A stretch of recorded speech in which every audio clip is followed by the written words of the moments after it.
Jadi ketika dikejar-kejar oleh pasukan Fir'aun, Musa sama pasukannya yang sedikit itu, sekitar 1/6-nya pasukan Fir'aun itu istirahat di sebuah lembah. Tiba-tiba di tengah mereka agak takut-takut dikejar dan kebingungan untuk menentukan strategi, tiba-tiba Musa sakit perut malahan. Terus dia spontan mengeluh sama Tuhan, ya Allah, ini sudah dikejar-kejar Fir'aun, perut sakit lagi. Terus Tuhan langsung menjawab, kamu sana ke atas bukit sana, kamu ambil daun di pohon sana, pokoknya ambil aja nanti kamu makan, sembuh nanti. Terus Nabi Musa lari ke atas bukit, belum sampai dia sentuh daun, perutnya sudah sembuh. Terus dia turun, dia berterima kasih kepada Allah. Baru duduk sama pasukannya sakit lagi perutnya. Musa langsung lari lagi ke atas, dia mendekati pohon-pohon, dia ambil daun, dia makan.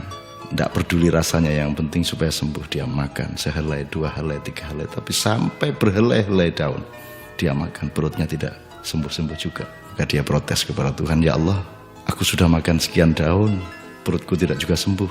Tadi engkau mengatakan kepadaku bahwa kalau mau sembuh perut, naiklah ke atas bukit dan makanlah daun-daun.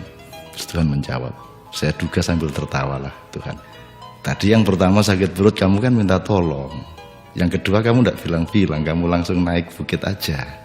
Terus kamu pikir daun bisa menyembuhkan? Tidak bisa, daun tidak bisa menyembuhkan perutmu. Yang menyembuhkan itu aku. Terserah aku mau lewat daun, mau lewat batu, mau ku tempeleng supaya sembuh, mau apa terserah aku. Jadi sembuhnya perut kamu bukan karena daun. Teman-teman sekalian, mungkin kita ini merasa seperti Musa itu, pekerjaan kita. Kita sering merasa bisa mengatasi masalah karena ilmu kita. Kita menjadi dokter merasa bisa menyembuhkan pasien karena ilmu kedokteran kita. Padahal sesungguhnya rahasia kesembuhan berbeda dengan pengetahuan mengenai pengobatan. Mungkin ilmu-ilmu sosial, ilmu-ilmu politik, ilmu-ilmu dari ilmu sains, ilmu pasti sampai ke ilmu-ilmu yang sifatnya cair seperti kebudayaan. Itu semua sekedar sehelai-helai daun. Dan kita tidak boleh sedikit pun menganggap bahwa ilmu-ilmu itu bisa mengatasi keadaan.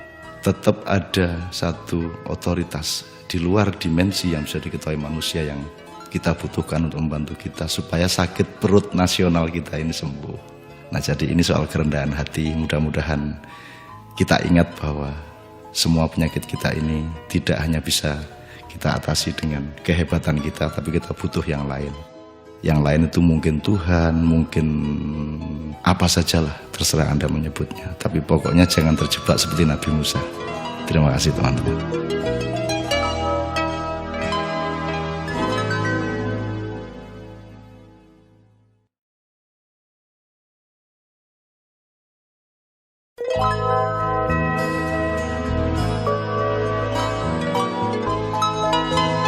Jadi Musa ini oleh prajuritnya, oleh anak buahnya itu dianggap tidak mengerti ilmu perang. Karena berkali-kali keputusannya itu aneh-aneh. Lu dikejar pasukan Fir'aun mestinya lari ke bukit-bukit yang banyak batu-batunya bisa bersembunyi, malah lari ke pantai. Ini panglima macam apa ini? Jadi sejumlah prajurit protes, pelan-pelan, lama-lama makin keras. Ketika sudah betul-betul terbentur di pantai, tidak bisa mundur dan tidak bisa terus karena ada lautan. Protes itu meledak betul. Ini wahai Musa, nggak salah dengar nih sama wahyu Tuhan, kata prajuritnya. Masa dikejar-kejar pasukan sebanyak 27.000, kita cuma 6.000, kita ke pantai, ya sudah matilah kita sebentar lagi. Terus Musa menjawab, karena Tuhan menyuruhnya seperti ini. Saya tidak mengerti, saya tidak tahu strategi perang, yang saya tahu adalah ketaatan kepada Allah. Ya, terus bagaimana sekarang kita sudah terjebak di sini? Kemudian Tuhan memberi perintah, idrib bi'asokal bahr. Wahai Musa, pukulkan tongkatmu itu di air laut. Ini dibantah lagi sama para prajuritnya, loh ini musuhnya Fir'aun malah mukulnya ke laut. Mestinya kan batu Fir'aun itu yang didudukkan gitu. Jidatnya Fir'aun yang dipukul, namanya juga perang kan. Masa malah suruh mukul laut?